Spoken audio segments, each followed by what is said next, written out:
ancient Greek religion and probably the religion of those responsible for creating modern-day medicines. This is known as the Greek goddess or witch Hecate. What really caught my attention was the choice of necklace.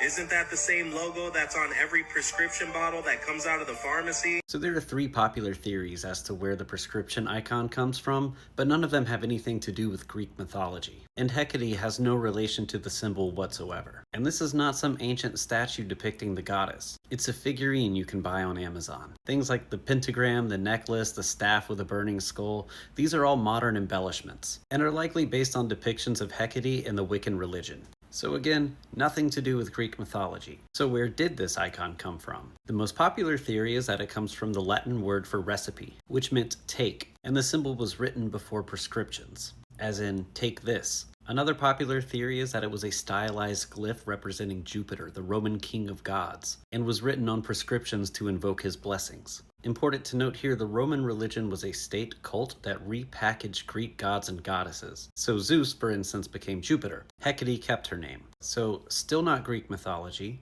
and even in the Roman belief, there is no connection between the icon and Hecate. The third theory is that the icon originated as the Eye of Horus, and that it was absorbed into the Greco-Roman culture and evolved to the prescription logo over time. I kind of hate bringing up this theory for 2 reasons. First, there are no ancient texts or inscriptions that demonstrate this change over time, and historians argue that the timeline doesn't really support it. Plus, most people agree that the Latin origin makes way more sense, as this was a standard abbreviation at the time. The second reason I hate to bring this up is because if there's anything that crunchy Christians are more afraid of than Greek mythology, it's the all-seeing Eye of Horus. And this will likely spawn new conspiracy theories trying to tie this symbol to the Freemasons.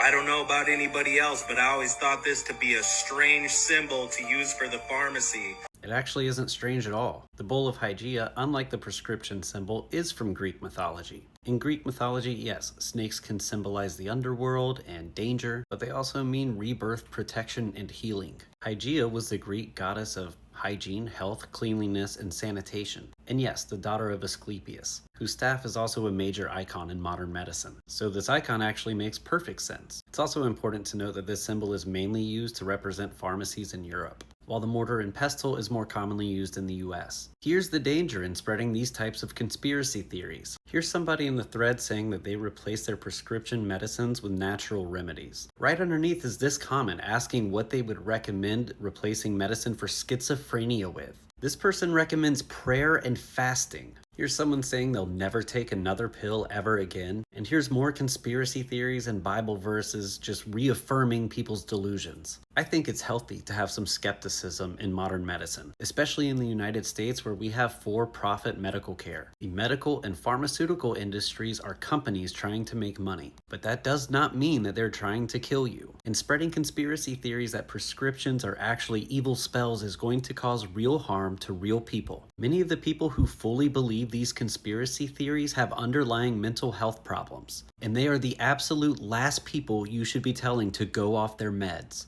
If you actually do the research, which I did before posting this. No, you fucking didn't.